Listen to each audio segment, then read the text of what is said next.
Blog का day 6 है। तो आज वट सावित्री का व्रत है मेरा। तो चलिए आपको दिखाते हैं कि वट सावित्री में मैं क्या क्या कर रही हूँ।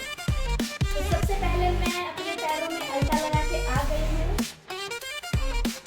और अब मैं जा रही हूँ पैर में पायल पहनने के लिए और बिछुआ डालने के लिए। तो आज के दिन 16 श्रृंगार करते हैं, तो मैं नेल पेंट लगा के आ गई हूँ। अब फेस के मेकअप की बारी, और मेकअप करने के बाद मैं जो पूजा करूँगी वो सब मैं आपको दिखाने वाली हूँ। बने रहिएगा मेरे ब्लॉग में। तो मेरे फेस का मेकअप कंप्लीट हो चुका है। अब मैं नाक पर सिंदूर पहनूंगी, लेकिन उससे पहले मुझे साड़ी पहनना होगा, वरना सिंदूर इधर उधर हो जाएगा। चूड़ी पहनूंगी। तो ये मैंने पायल और बिछुआ डाल लिया है। अब सिंदूर लगाने के लिए आ गई हूँ नाक तक। तो ये रहा मेरा फाइनल लुक और अब मैं जा रही हूँ पूजा करने।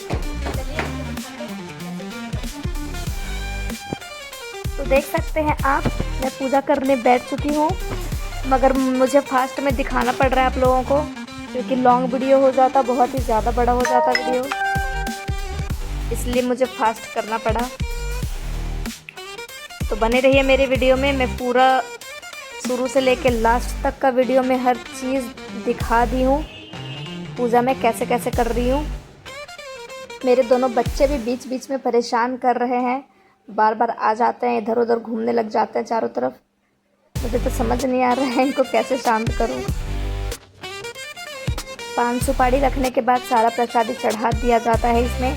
उसके बाद धूप बत्ती दिखा दिया जाता है।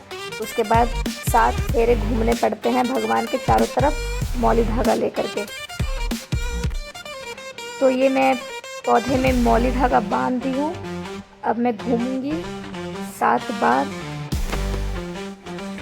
7 बार घूमने के बाद जल डालना होता है, फिर गला लगना होता है पौधे के साथ या पेड़ के साथ। अब जहाँ पे पूजा कर रहे हैं, फिर नारियल फोड़ा जाता है, नारियल का पानी भगवान को चढ़ाया जाता है, प्रार्थना करके भगवान को जल चढ़ाया जाता है। उसके बाद सारा प्रसादी उठाया जाता है।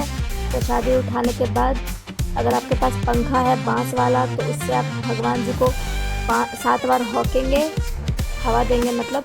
और अगर नहीं है तो मैं तो बर के पत्ता से ही कर ली, क्योंकि यहाँ मिलता नहीं है। इसके बाद एक कलावा लेकर के उसे मैं बर के पत्ते से बांधकर अपने गले में पहनूंगी। गले में पहनने के बाद इसमें पति का पूजा किया जाता है। तो अभी मैं पति का पूजा करने के लिए आ गई हूँ। पहले दीप जला लेती हूँ, उसके बाद चंदन का तिलक लगाऊंगी और उस अरवा चावल का भी ऊपर से तिलक लगाऊंगी और आरती दिखाऊंगी।